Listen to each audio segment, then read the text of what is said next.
The gray sky of Chicago seemed to mirror the emptiness William Thompson carried within himself. At 42, he'd already achieved everything money could buy, yet his reflection in the mirror every morning revealed only a hollow man, lost, amid the luxury of his penthouse downtown. On that particularly cold morning, he adjusted his expensive tie in front of the massive mirror in his closet, his fingers moving automatically as they did every day, in a routine so meticulously calculated. It felt suffocating. Breakfast was set on the glass table on the balcony, untouched as usual. William couldn't remember the last time he had truly felt hunger, or anything other than the numbness that had accompanied him for so many years. The Chinese porcelain, cups, a gift from an important business partner, remained pristine in their solitude, silent witnesses to yet another day that began exactly like all the others. Dressed in his dark overcoat, William took the private elevator down, mechanically greeting the doorman, who after years still tried to coax more than a nod from him. The sound of his Italian shoes echoed across the marble lobby, marking the rhythm of a life he led like a well-programmed automaton. The chain of stores he had inherited from his father thrived under his cold, calculated management. The numbers only grew, as did the void in his chest. Every decision was made with mathematical precision, leaving no room for emotions or hesitation. That was how his father had taught him, between heavy silences and crushing expectations. The downtown streets were coming to life with the morning bustle, but William walked as if he were alone in the crowd. His path to the coffee shop was always the same 12 minutes of walking, 3 intersections always on the same side of the sidewalk. Routine was his shield against the memories threatening to surface if he let his guard down for even a second. It was as he turned the corner onto Maple Street that something disrupted his perfectly timed routine. A small figure sat on the ground near the entrance of the coffee shop. For a moment, William almost walked right past, as he did with anything that wasn't part of his daily schedule. But something made him stop. It was a girl, no older than 6. Her blonde hair was tangled, and she hugged her knees as if trying to shield herself from the world. There was something familiar in her posture, something that struck a long, silent chord in William's chest. He tried to ignore her, tried to keep walking as he did every day, but his feet refused to move. The girl lifted her face, and their eyes met. There were no tears there, just a silence William knew all too well. "Why are you alone here?" The question escaped his lips before he could stop it, his voice hoarse from disuse. "I don't have anywhere to live," she answered, with a simplicity that cut through the cold morning air like a blade. William felt something stir inside him, something that had lain dormant for years. The girl kept looking at him, her eyes carrying a weight no child should know. She didn't cry, didn't ask for anything. She simply existed there, small and alone, like a mirror of his own past. "What's your name?" he asked, his voice betraying a softness that surprised him.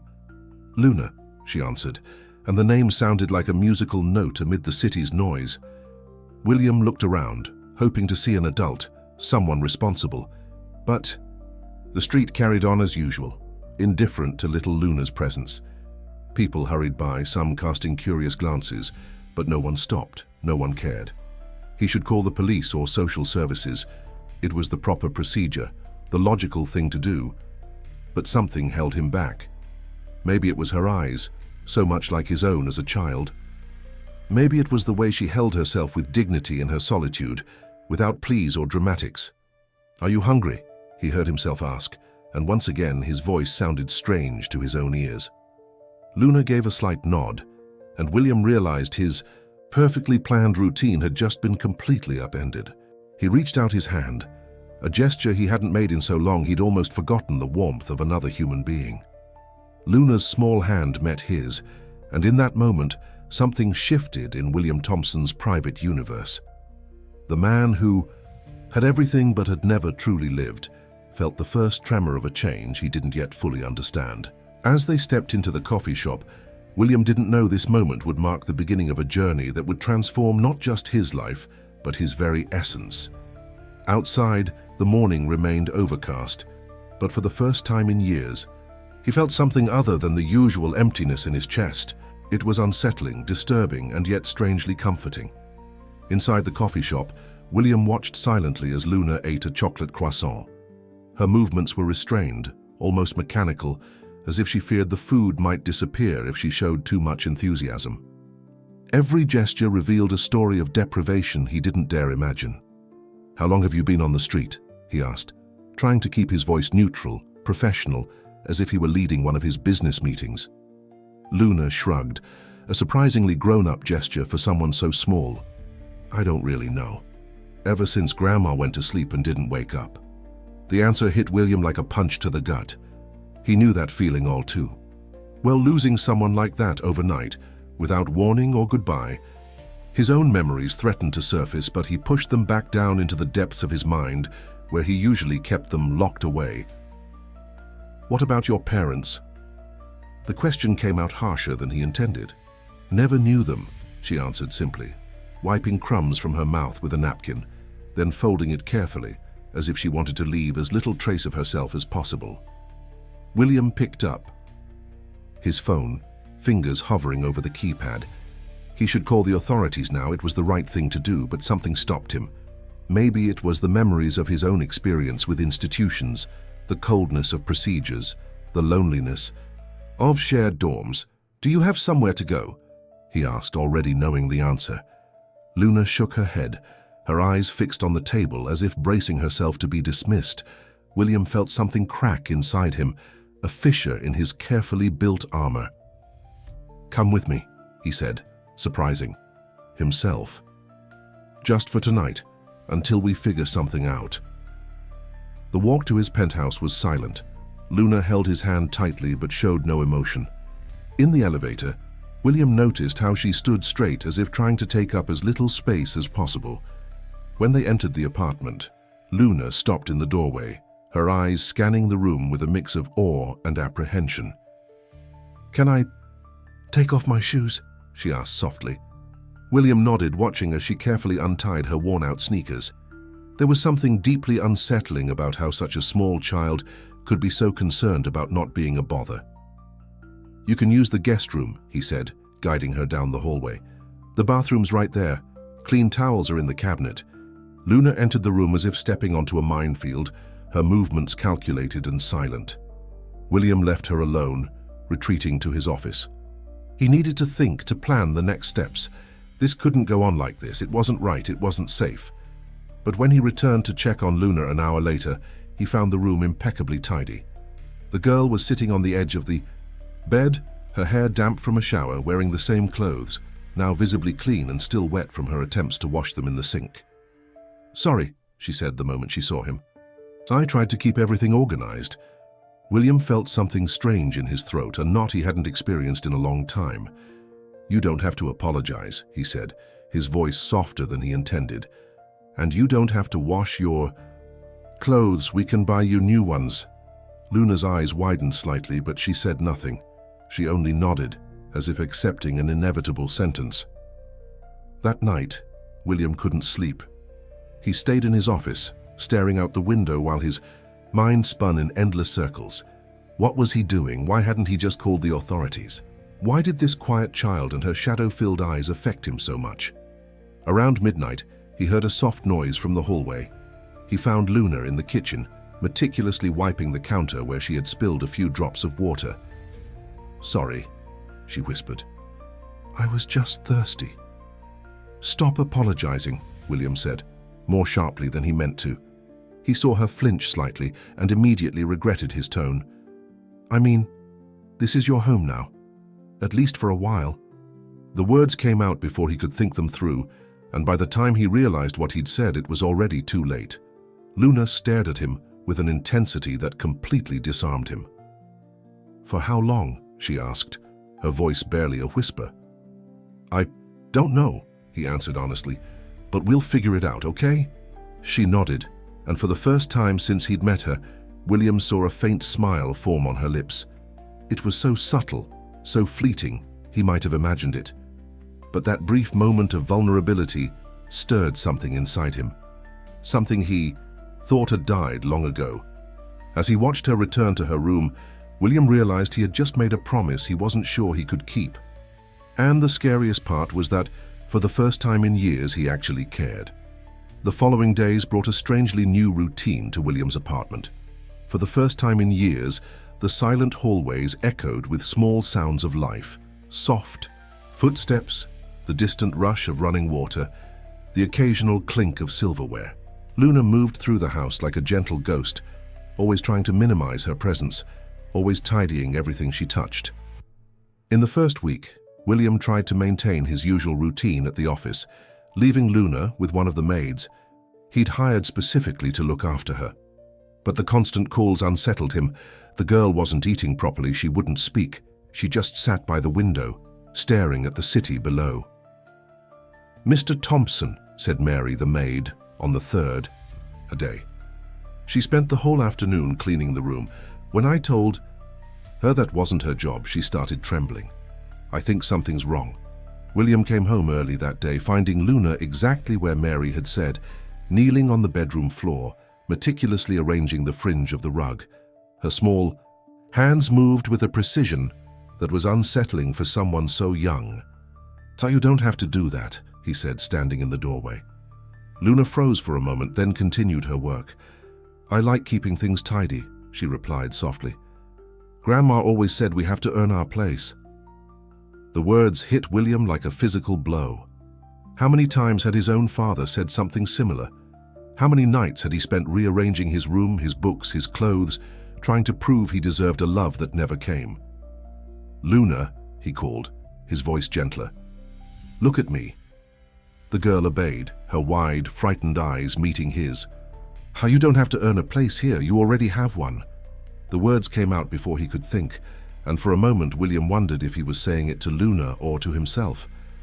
The girl stared at him for long seconds, as if trying to decipher a complex code. "But what if I do something wrong?" she finally asked, her voice trembling slightly. William stepped closer, kneeling beside her. It was the first time they had been this close. "Everyone does wrong things sometimes. That doesn't mean we don't deserve a place to call home."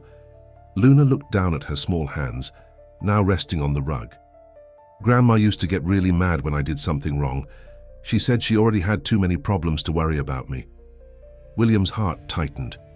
In his mind, flashes of his own father emerged, the yelling, the slamming doors, the icy silence that lasted for days.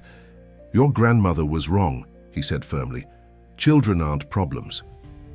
"But everyone always says I'm a problem," Luna whispered, so quietly he could barely hear. "At school, before, the other kids, the teachers, they said I was weird, that I didn't know how to play right." William felt something break inside him. Without thinking, he reached out and lightly touched Luna's shoulder. She flinched at first, but didn't pull away. "I was considered weird as a kid too," he admitted, surprised by his own honesty. "I also didn't know how to play right. I preferred organizing my things, being alone." Luna looked up, a spark of interest shining in her gaze. "Really?" "Yeah. And you know what? There's nothing wrong with being different. The problem lies with people who don't understand that." A small smile formed on Luna's lips, as subtle as a sunrise. It was in that moment William realized he couldn't simply hand her over to the system. The thought of seeing her disappear into some cold institution where no one would understand her fears and quirks was unbearable. That night, after Luna finally fell asleep, William sat in his office and began researching. There were legal procedures to follow, documents to fill out, investigations to conduct.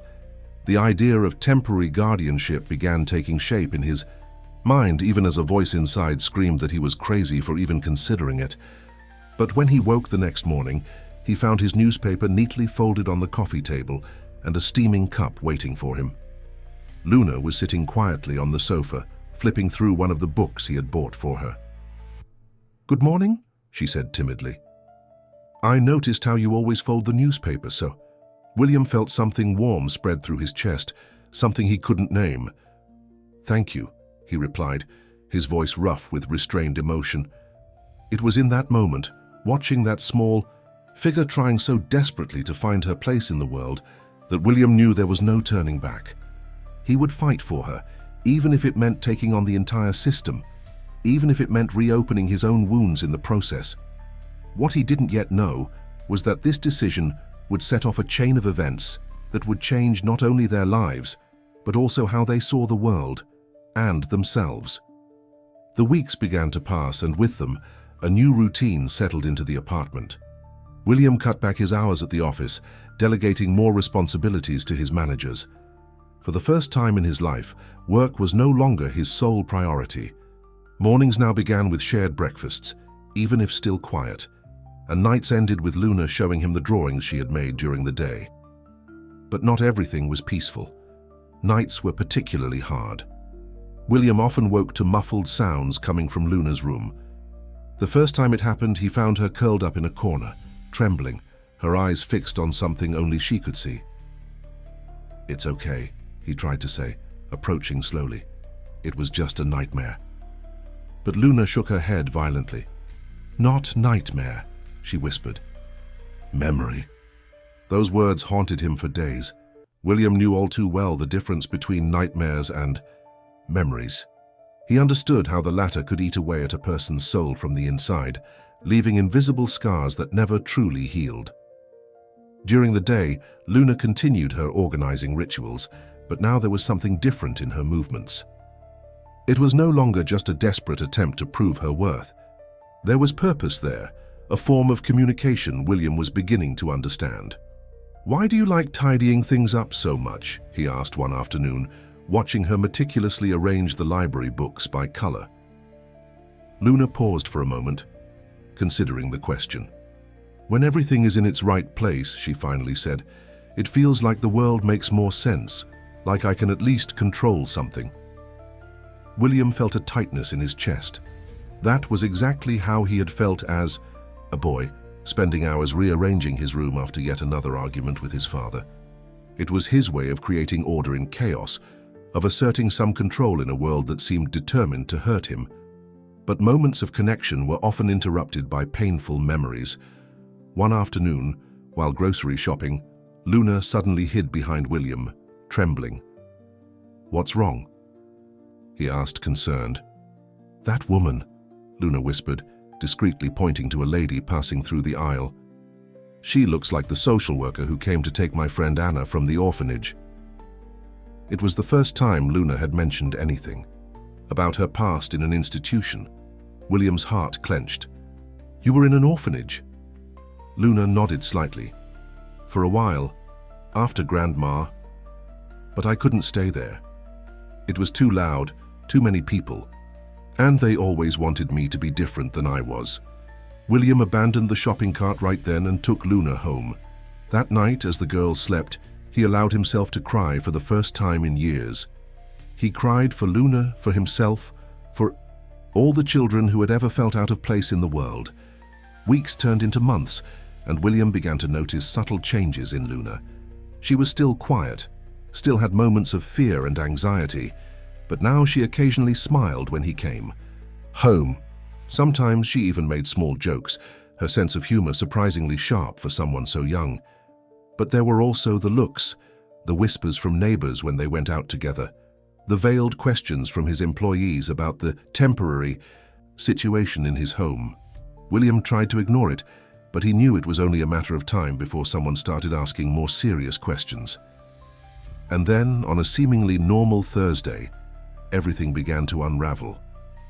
William was in his office when he received a call from the school where he had enrolled Luna a few weeks earlier. "Mr. Thompson," the principal's voice sounded tense. "There's been an incident. Luna had an episode during gym class. She refused to participate in group activities, and when the teacher insisted, she locked herself in the bathroom. She's been there for over an hour and won't respond to anyone." William arrived at the school in record time. He found Luna exactly where they said she'd be, curled up in the corner of the bathroom, her eyes fixed on a distant point. "Hey," he called softly, kneeling beside her. "Can I sit here with you?" Luna didn't answer right away, but after a few minutes her voice came out in a whisper. "They wanted me to play volleyball, to be close to the others. But I can't. I can't. Say when there are too many people, it feels like I'm suffocating." William understood perfectly. How many times had he felt the same way in crowded meetings, at social events, in any situation that demanded more human contact than he could handle? "It's okay," he said. "You don't have to do anything you don't want to." It was then that the principal, watching from the doorway, cleared her throat discreetly. "Mr. Thompson, we need to talk about Luna's adjustment, and also, well, we've received some calls questioning her legal status." The world seemed to freeze for a moment. William felt Luna tense beside him, her small body trembling slightly. He knew this moment would come eventually, but he still wasn't prepared. "Let's go home," he said to Luna, deliberately ignoring the principal. "We can talk about this later." But as he drove back home, with Luna silent in the back seat, William knew time was running out. Soon, they would have to face questions he still didn't have answers for. The days following the incident at school were tense.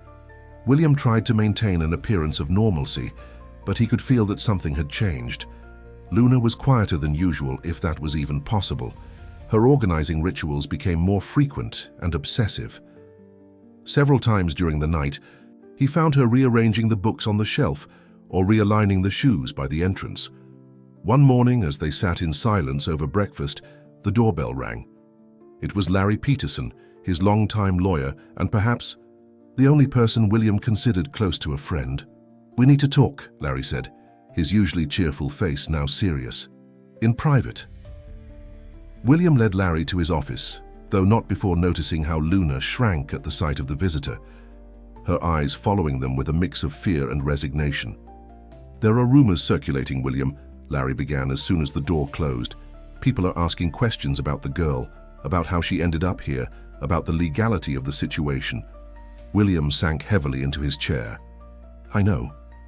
"No, you don't," Larry interrupted, his voice firmer. "There's a formal complaint being prepared. Someone suggested that you're keeping her here against her will, or that of any possible relatives." William's blood ran cold. "That's absurd." "Yeah, but it's also very serious. Look, I understand you've grown attached to her. It's obvious how the two of you have a special connection, but you need to do this the right way, through the proper legal channels." William ran his hands over his face, feeling the weight of every decision he'd made over the past few months. What if they take her to an institution? You don't see how she is, Larry, how she suffers with crowds, with noise, with change. She needs stability, understanding. Larry sighed, sitting in the chair across from the desk. "Then fight for her. Legally, file for temporary custody, start the adoption process if that's what it takes, but it can't go on like this." The conversation was interrupted by a noise from the living room. When they opened the office door, they found Luna standing in the middle of the room, a broken cup at her feet. Her hands were shaking. "Sorry," she whispered, already bending down to pick up the pieces. "I just wanted to bring you some tea." "Leave it," William said softly, stepping closer. "You might hurt yourself."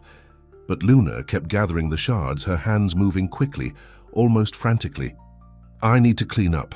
I need to fix it. If I make everything just right, maybe—" Her voice faltered, and that's when William realized she was crying. Silent tears, the kind she'd probably learned to shed without making a sound. "Luna," he called, kneeling beside her. "Look at me." She lifted her eyes, red and watery. "I heard you talking," she admitted in a whisper. "They're going to take me away, aren't they?"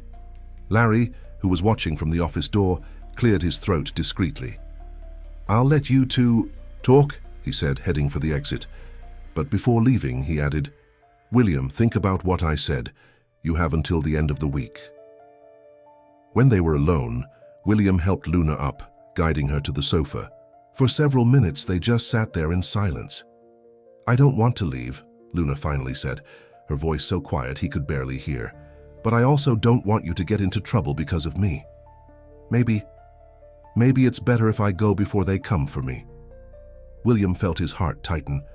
It was the first time he'd seen Luna express her feelings so openly, and the pain in her voice was almost unbearable.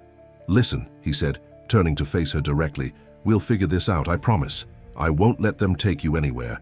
You don't want to go." "But what if you can't stop them?" she asked, her large eyes filled with a sadness too wise for her age. "What if they're stronger?" William took her small hands in his. They were cold and still trembling slightly. "Then we'll fight, together. You're not alone anymore, Luna. Do you understand that?" She nodded faintly, but William could see the doubt in her eyes. She'd been abandoned too many times to easily believe in promises. That night, after Luna finally fell asleep, William stayed awake, planning his next steps. He knew Larry was right. They had to do everything legally. But he also knew the process would be long and painful, and that there would be people questioning his intentions, his motives. As he watched the city from his office window, William realized he was ready to face it all. For the first time in his life, he had something truly worth fighting for, something more important than his business, his perfectly organized routine, his lonely and empty life. What he didn't know was that his battles were only beginning, and that the days ahead would test not just his determination, but also the fragile, precious bonds he had built with Luna. The following week was a whirlwind of meetings with lawyers, social workers, and psychologists. William plunged into a bureaucratic battle that seemed endless, all while trying to maintain some normalcy in Luna's routine. But the tension in the apartment was palpable, like a thick cloud refusing to lift. During one of the preliminary meetings with the social worker, Margaret Nelson, William realized just how difficult it would be to convince the system of his intentions. The middle-aged woman watched him with a mix of skepticism and thinly veiled distrust. "Mr. Thompson," she began, adjusting her thick-framed glasses, "understand that your situation is unusual. A single man with no experience with children suddenly deciding to take responsibility for a minor in a vulnerable situation." "It wasn't sudden," William replied, keeping his voice steady despite his growing irritation. "It happened naturally, and now I'm trying to do what's right." "What's right," Margaret repeated slowly, "would have been notifying the authorities immediately when you found the girl. Do you realize the gravity of keeping a child without legal documentation for so long?" Before William could answer, a noise from the hallway caught his attention. Luna stood at the office door, her wide eyes fixed on the social worker. In her hands she clutched the small stuffed bear William had bought for her weeks ago. "Hello, Luna," Margaret said, her voice taking on an artificially sweet tone. "Can we talk for a little bit?" Luna took a step back, instinctively seeking closeness to William. He could feel the tremble running through her small body. "You don't need to be afraid," the social worker continued. "I just want to get to know you better, to see how you're feeling here." "I'm fine," Luna answered softly but firmly. "I don't want to leave." Margaret made a few notes on her clipboard. "No one's talking about taking you away right now, sweetheart. But we need to make sure you're in a proper, safe environment." "Here is safe," Luna insisted, her voice tinged with a hint of desperation. "William lets me organize things my way. He understands when I need silence. He doesn't yell when I wake up in the middle of the night. Her voice broke, and William felt his heart shatter as he saw the tears she was trying to hold back. Margaret continued taking notes, her face a mask of professional neutrality. "Luna," the social worker said after a moment, "do you remember your grandmother's name or where you lived before?" The trembling in Luna's body became visibly worse. "I don't want to talk about it." "It's important, sweetheart. We need to try to locate any family who might—" "No!" Luna's shout startled everyone, including herself. It was the first time William had ever heard her raise her voice. "There's no one. There was never anyone. Just Grandma and she." Luna didn't finish. Instead, she turned and ran to her room, the sound of the door slamming echoing through the house. William moved to follow her, but Margaret stopped him with a gesture. "Let her process," she said, putting away her notepad. "Mr. Thompson, I'll be honest. Your situation is complicated. The girl's lack of documentation, the absence of official records about her whereabouts these past months, your own inexperience with children, these are all red flags for the system." William felt a wave of anger rise in his chest. "And what does the system offer? Another overcrowded institution where she'll just be another number, where no one will understand her specific needs, her fears?" "The system exists for a reason," Margaret replied coldly. "And for now, you're in no position to question him. I'll return next week with a full assessment team. I suggest you use this time to seriously reflect on your choices." After she left, William found Luna in her room. As always, when she was upset, She was methodically reorganizing her few possessions. Books, clothes, the small stuffed bear she rarely let go of. "Sorry for yelling," she murmured without looking at him. "You don't have to apologize," William replied, sitting on the edge of the bed. "Sometimes yelling is necessary." "They're going to take me away, aren't they?" The question came in a whisper as she continued arranging her things, as if preparing to leave. William wanted to promise her no, wanted to assure her everything would be fine, but the words stuck in his throat. Instead, he reached out and lightly touched her shoulder. "I won't give up on you," he said simply, "no matter what happens." Luna finally stopped her frantic movements and looked at him. There was something different in her eyes now, not just fear, but a determination he'd never seen before. "I won't give up on you either," she replied softly, and in that moment, something shifted between them. They were no longer just two lonely people trying to help each other. They were family, even if the rest of the world wasn't ready to accept it yet. The days that followed were like walking on thin ice. Every step had to be calculated, every word measured. William had hired an entire team of lawyers, and his office was overrun with stacks of documents and reports. The search for any information about Luna's past proved fruitless. It was as if she had simply appeared out of nowhere that cold morning outside the coffee shop. But while the adults got lost in paperwork and legal procedures, something unexpected began happening with Luna. The threat of separation seemed to have awakened a strength in her that no one suspected existed. One afternoon, while William was on the phone with yet another lawyer, she quietly entered his office and placed a sheet of paper on his desk. It was a drawing, done with the meticulous precision that characterized everything she did. It showed two figures holding hands, one tall, one small, both alone in a world full of shadows around them. "That's us," she explained when he hung up the phone, "against everyone else." William felt his throat tighten. "It's not quite like that, Luna. Not everyone is against us." "But they don't understand," she insisted, her serious eyes fixed on his. "They think you're doing something wrong, but you're the only person who never tried to change me." The words hit William with surprising force. It was true. From the very first day, he had accepted Luna exactly as she was, with her fears, her quirks, her obsessive need for order.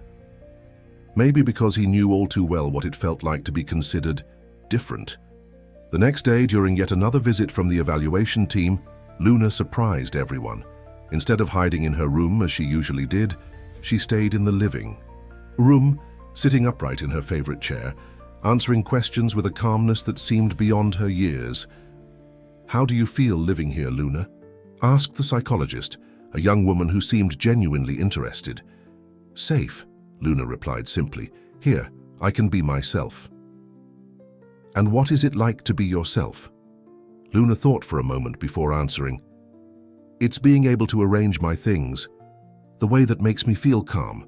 It's not having to pretend I like noise and chaos. It's having someone who understands that sometimes I need to be quiet for a long time."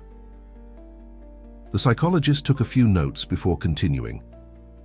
"And before coming here, can you tell me a little about your life before?" That was when something happened that William would never forget. Luna closed her eyes for a moment, as if gathering courage, and began to speak. "Before, there was too much noise, too many people shouting. Grandma would get upset when I organized things. She said I was wasting time, that I was strange. After she left, they took me to a place with lots of kids. They laughed at me because I didn't know how to play like them. The caregivers would get angry when I didn't want to participate in the activities." Her voice trembled slightly, but she continued. "So I ran away. I stayed on the streets for a while. It was scary, but at least no one was telling me what to do or how to be. Until..." She looked at William, and there was something in her eyes that made his heart stop for a moment. "Until he found me, and for the first time someone really saw me, not as a problem to solve or a strange child to fix, just saw me." The room fell silent after Luna's account. The psychologist had stopped taking notes, and even the most skeptical social worker seemed moved. "You know there are legal procedures that need to be followed, right?" the psychologist asked gently. "Even if you want to stay here, even if Mr. Thompson wants you to stay." Luna nodded. I know. But you also need to know that if you take me away from here, I'll run away again, and again and again until I can come back. There was no threat in her voice, just a simple statement of fact, spoken with the same certainty she used when organizing her books by color or folding her clothes into perfect squares. That night, after everyone had left, William found Luna in her usual spot by the window. She was hugging her stuffed bear, but there was something different in her posture, a kind of quiet determination. "You were very brave today," he said, sitting beside her. "I was scared," she admitted. "But then I thought if I didn't speak up, they'd never understand. And I want them to understand. I want them to know that this is my place." William felt his eyes burn with held-back tears. "It is your place," he managed to say. "Always will be." What neither of them knew was that Eluni's moment of courage had fundamentally changed something in the process. The psychologist, impressed by the girl's maturity and clarity, had written a strongly favorable report recommending she remain with William. But fate still had a few surprises in store for them, and not all would be pleasant. The news arrived on a Thursday morning, as ordinary as any other. William was in his office, reviewing yet another stack of legal documents, when Larry entered without knocking, his face more serious than usual. "They found records," he said without preamble, "of Eluni's grandmother." William felt his blood run cold. "What?" "A woman named Helen Baker, lived on the outskirts of the city, passed away about 8 months ago." Larry paused, as if carefully choosing his next words. "And she had a daughter." The world seemed to stop for a moment. "Eluni's mother?" Larry nodded gravely.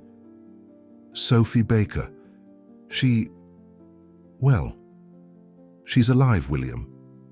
And when she learned about Eluni through social services, she filed for custody." William stood up so abruptly that his chair fell backward. "That's impossible. Eluni said she never knew her parents. And she probably didn't. Sophie abandoned Eluni when she was a baby, leaving her in her grandmother's care. But legally, she still has rights." The room began to spin. William had to lean on the table to steady himself. "She abandoned her own daughter, Larry. What rights could she possibly have?" "Maternal rights are complicated, you know that. And she has a compelling story. Too young when she had Luna, no means to raise a child, regrets her choices." Larry sighed heavily. "The judge will want to hear what she has to say." William closed his eyes, trying to control the wave of panic, threatening to overwhelm him. "How am I supposed to tell Luna about this?" The answer came from a small, trembling voice behind them. "You don't have to. I heard everything." Luna stood in the office doorway, her arms crossed tightly over her chest as if trying to shield herself. Her face was pale, but her eyes held such deep pain that William felt his heart break. "Luna," he began, but she cut him off. "She didn't want me," she said simply. "She left me. Why is she coming back now?" Larry cleared his throat uncomfortably. "I'll let you two talk," he said, heading for the door. But before leaving, he added quietly, "The first hearing is next week." When they were alone, William approached Luna cautiously. She didn't move, standing still like a small statue, her eyes fixed on some distant point. "She can't take me," Luna finally said, her voice shaking slightly. "She can't, right? You won't let her?" "Never," William replied with more force than he intended. "I'll never let anyone take you against your will." But even as he spoke the words, he knew the situation was more complicated than that. The system tended to favor biological ties, even when those ties had been broken long ago. In the days that followed, Luna changed. Her organizing rituals became even more intense, almost frantic. She spent hours tidying and rearranging her room, as if trying to create a perfect order that could somehow protect her from the approaching chaos. At night, the nightmares worsened. William often found her awake in bed, clutching her stuffed bear, her wide, frightened eyes fixed on the darkness. "What if she's like Grandma?" Luna asked one night, her voice so quiet he could barely hear. "What if she also thinks I'm too much trouble to care about?" William sat on the edge of the bed, feeling a dull anger toward this woman he didn't even know, but who had already caused so much harm. "You're not trouble, Luna, you never were. But what if she doesn't understand? What if she wants me to be different?" The words came out between stifled sobs. "I don't want to be different. I don't want to pretend. I don't want to—" She couldn't finish. For the first time since he'd known her, Luna cried openly, her sobs echoing through the silent room. William held her, feeling her small body tremble with the force of emotions long suppressed. "You won't have to pretend," he promised, his own voice hoarse with emotion. "I won't let anyone force you to be anything other than who you are." But as he rocked her to sleep, William felt the weight of a battle that seemed increasingly hard to win. How do you fight blood ties? How do you prove that love and understanding matter more than biological rights? The next morning he found Luna already awake, sitting in her usual chair by the window. She had combed her hair and put on her favorite outfit, a blue dress he'd bought for her weeks ago. "I'm not going with her," Luna said as soon as she saw him, her voice surprisingly steady. "No matter what the judge says, I'm not going." There was a determination in her eyes that William had never seen before. It was as if that frightened little girl had found within herself a strength no one suspected existed. "We'll fight together," he promised, until the end. What neither of them knew was that the end was closer than they imagined, and it would come in a way neither could have foreseen. The day of the first hearing dawned grey and cold, as if the sky itself shared the dukkha weight William and Luna carried. In the courthouse, the hallway was filled with people whispering and casting curious glances their way. The case of the solitary businessman and the mysterious girl had drawn more attention than either of them wanted. Luna was especially quiet that morning. Dressed in an outfit she had picked out and arranged the night before, her hair carefully combed, she looked much older than her 6 years. Her small hands no longer trembled. They were steady, though icy, as they held William's. Then she appeared. Sophie Baker was a woman in her early 30s, with the same blonde hair as Luna, though darker. There was something in her face that suggested regret, mixed with a determination that made William's stomach twist. The moment mother and daughter saw each other for the first time was like watching two completely different worlds collide. Sophie took a step toward Luna, her eyes brimming, her arms already opening for an embrace. "My girl," she whispered, "finally." But Luna stepped back, pressing herself against William as if she wanted to disappear into him. Her entire body was tense, like a violin string about to snap. "I'm not your girl," she said, her voice so low only William and Sophie could hear. "You left me." Sophie's smile faltered for a moment, but she quickly recovered. "I was too young, sweetheart. I wasn't in a position to raise a child, but now everything's different. I have a stable job, a home." "I don't care," Luna interrupted, and there was a coldness in her voice William had never heard before. "You don't know me. You don't know anything about me." Before Sophie could respond, they were called into the courtroom. The judge, a middle-aged man with tired but attentive eyes, first listened to the lawyers from both sides. Larry presented documents proving William's stability, favorable psychological reports, and testimonies from teachers and neighbors. Sophie's lawyer, on the other hand, focused on blood ties, his client's sincere remorse, and the importance of a child growing up with their biological family.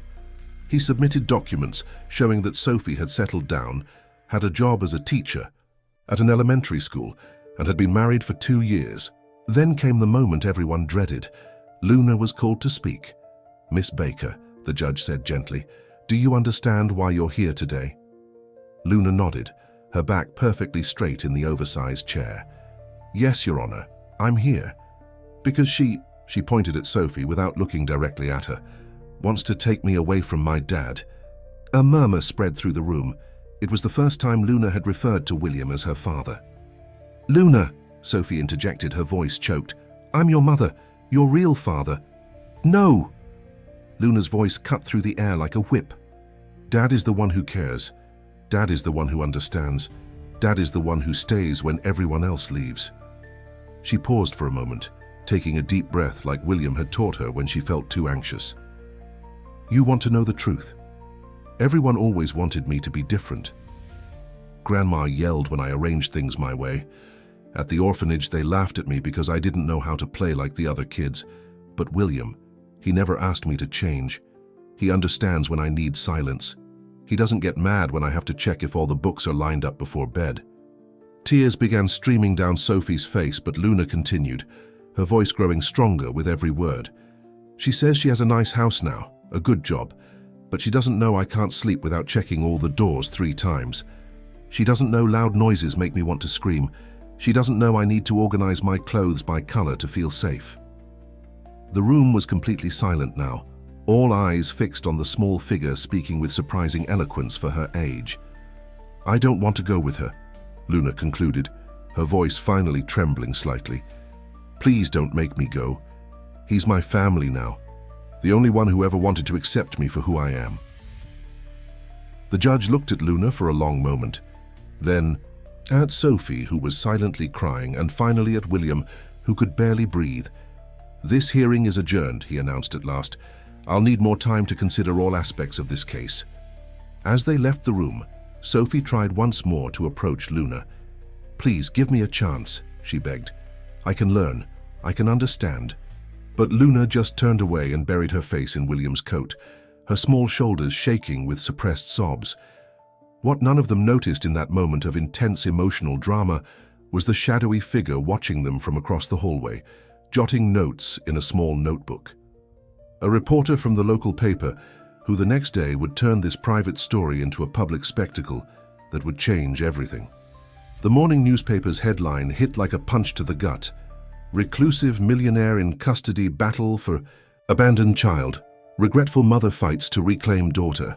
The article, though attempting to appear impartial, painted a sensationalist picture of the situation, raising questions about William's true intentions and suggesting that a child should be with her biological mother, no matter the circumstances. The reaction was immediate and overwhelming. Reporters began crowding. Outside William's building, photographers tried to capture any movement through the windows, and social media exploded with conflicting opinions about the case. Luna, who already struggled with noise and commotion, was completely overwhelmed. She refused to leave her room, covering her ears when the sound of voices and cameras reached the apartment, even high up in the building. Won't they ever leave? She asked one afternoon, her voice small and frightened as she peeked through a gap in the curtains. William, who had spent the entire morning on the phone with his lawyers, felt his heart tighten. They will eventually. We just have to wait. But the wait was becoming unbearable. The news kept circulating, growing more sensational by the day. Experts emerged, questioning the sanity of allowing a single man to raise a young girl, hinting at dark motives behind his decision. Others fiercely defended Sophie's maternal rights, painting her as a young woman who had made a mistake and deserved a second chance. Larry showed up one night, after the reporters had finally dispersed. His face was serious. This isn't helping our case, William. Public opinion is divided, and you know how that can influence the judge. And what do you suggest I do? William asked, his voice exhausted. That I hand her over? That I ignore everything we've built these past months? No, Larry sighed heavily. But maybe we should consider a settlement. Supervised visits? A gradual transition? No. Luna's voice was firm from the office doorway. She was in her favorite pajamas, the teddy bear clutched tightly to her chest. I don't want to wake up in a different house. I don't want to have to explain why I need to check the windows 3 times before bed. I don't want... Her voice faltered, but her eyes remained dry. It was as if she had used up all her tears at the hearing. Sophie filed a new request, Larry continued, looking sadly at Luna. She wants a full psychological evaluation. She's suggesting that your peculiar behavior might be the result of trauma or neglect. William felt his blood boil. Neglect? She's the one who abandoned her own daughter. I know, but... Larry was interrupted by the sound of the doorbell. When William opened the door, he found Margaret Nelson, the social worker, looking even more serious than usual. I need to speak with Luna. Alone. William's heart stopped for a moment. Now? It's almost 9 at night. It's urgent, she insisted. Some concerns have come up that we need to address immediately. Luna, who had approached quietly, gripped William's hand tightly. I don't want to talk to her alone. It's necessary, dear, Margaret said, her professional tone barely masking her impatience. We need to make sure you're being completely honest about your feelings without any outside influence. The implication in her words made William want to scream. But before he could protest, Luna stepped forward. Fine, she said, her voice surprisingly calm. But I want it to be here in the living room, and I want my bear with me. The conversation lasted nearly an hour. Margaret asked question after question, some direct, others veiled, all clearly searching for any sign of manipulation or coercion. Luna answered each one with a clarity that even surprised William, who watched from the kitchen, his heart in his throat. Do you understand that your birth mother could offer a traditional family? Margaret asked at one point. A father and a mother, maybe siblings in the future. I understand, Luna replied simply, but family isn't just about blood. It's about who stays when everyone else leaves, who accepts you for who you are. When Margaret finally left, she left behind a heavy silence. William found Luna curled up in her favorite chair, looking smaller and more fragile than ever. You were very brave, he said softly. I'm tired, she whispered. Tired of having to prove I know what I want. Tired of having to explain why. You're my family. William sat beside her, feeling the weight of all the battles yet to come. What neither of them knew was that fate was about to intervene in a way no one could have predicted. The pressure of the last few days had become unbearable. Reporters remained camped outside the building, and every outing turned into an ordeal. William had hired additional security, but even so, the feeling of being under siege was constant. It was on one of those suffocating nights that Luna had her worst nightmare yet. Her screams echoed through the apartment, sending William running.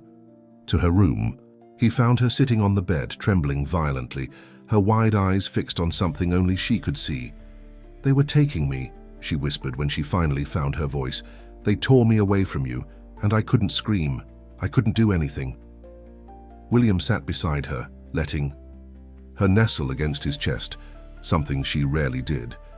It was just a dream, he murmured, but the words sounded hollow even to him. I don't want this to happen for real, Luna said, her voice choked. I don't want to leave. It was in that moment William made a decision that would change everything for better or worse. The next morning, while Luna still slept, he made a call. Larry, he said as soon as his lawyer answered, I need you to prepare some documents and I need it to be discreet. The plan was simple, maybe even naive. William intended to take Luna to his country house, a few hours outside the city.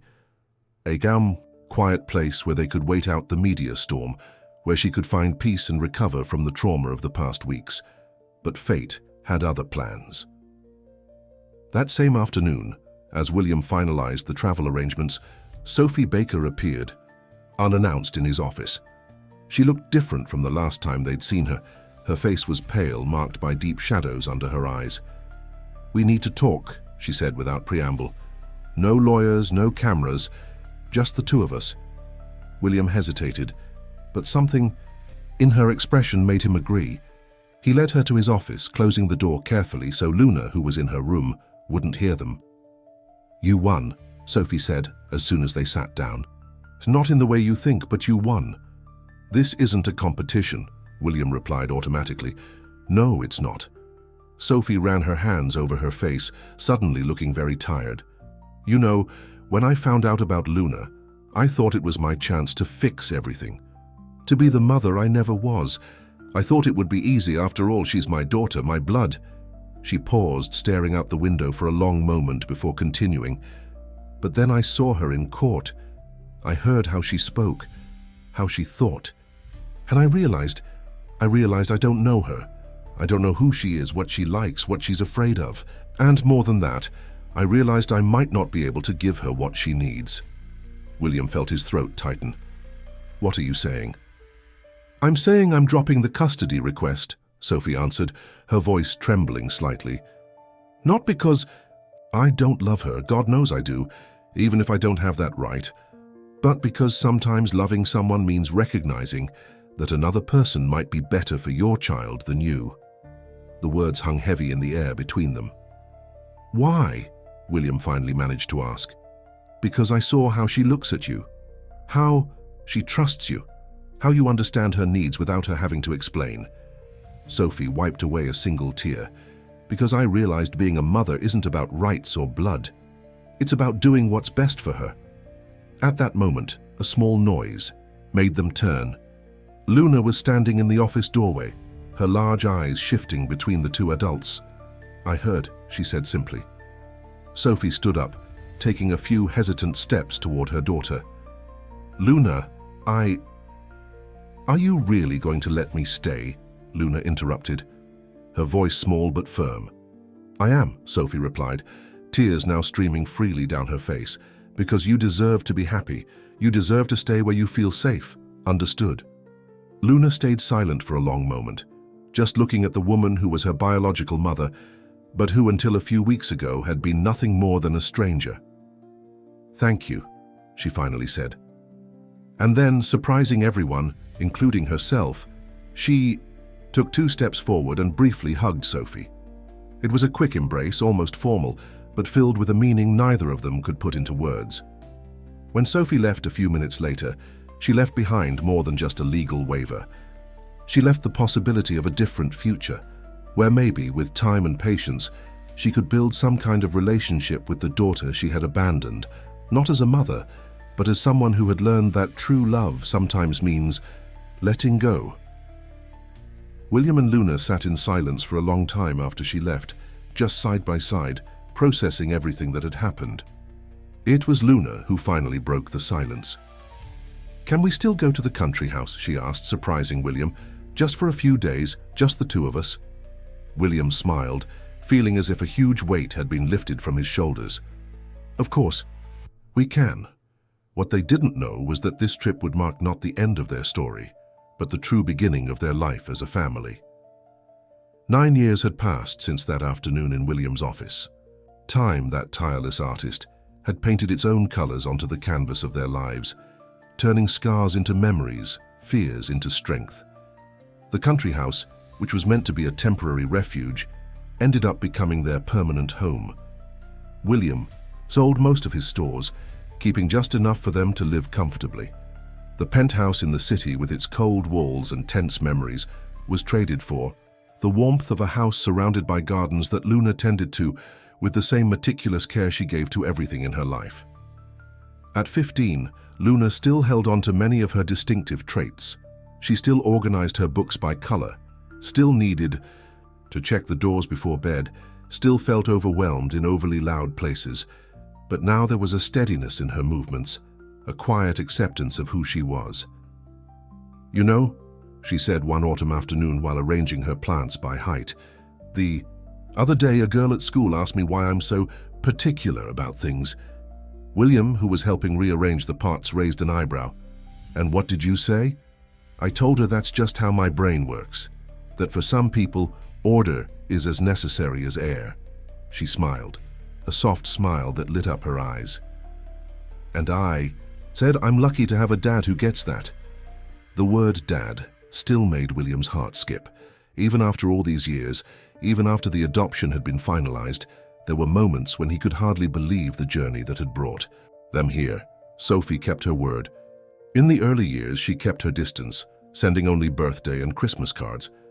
Gradually, with great care and respect for Luna's boundaries, she began to be part of their lives in a peripheral but meaningful way. Not as a mother, but as a sort of distant aunt who occasionally showed up for short, controlled visits. She's different now, Luna remarked once after lunch with Sophie. Less desperate, like she finally understands she doesn't have to try so hard. It was true. The Sophie who visited them now was a woman at peace with herself, who had learned that love doesn't always follow the paths we expect. Life wasn't perfect, of course. Luna still had her hard days, moments when the world felt too big, too loud. William still sometimes woke in the middle of the night, haunted by memories of the time he'd nearly lost her. But they'd learned to navigate those waters together, each strengthening the other when needed.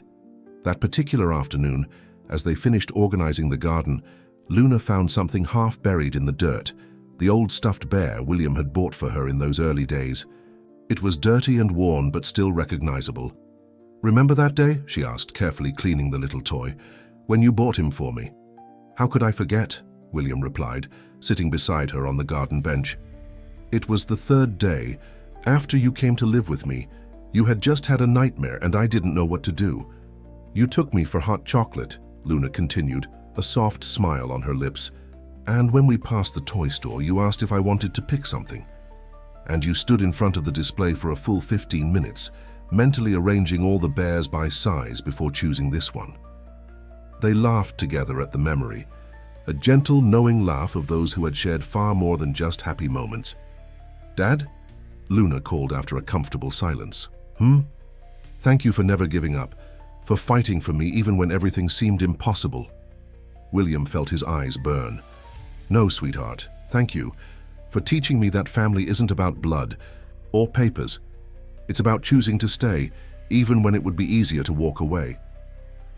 The sun was beginning to set, painting the sky in shades of pink and orange.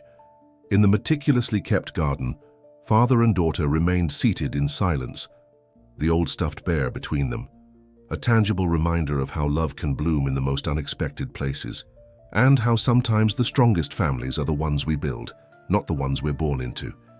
And there, in that perfect moment of an ordinary day, both William and Luna knew, with a certainty beyond words, that they had found exactly where they belonged with each other, in a family they had created from scratch, with all the love, understanding, and acceptance they had always dreamed of, but never dared to expect.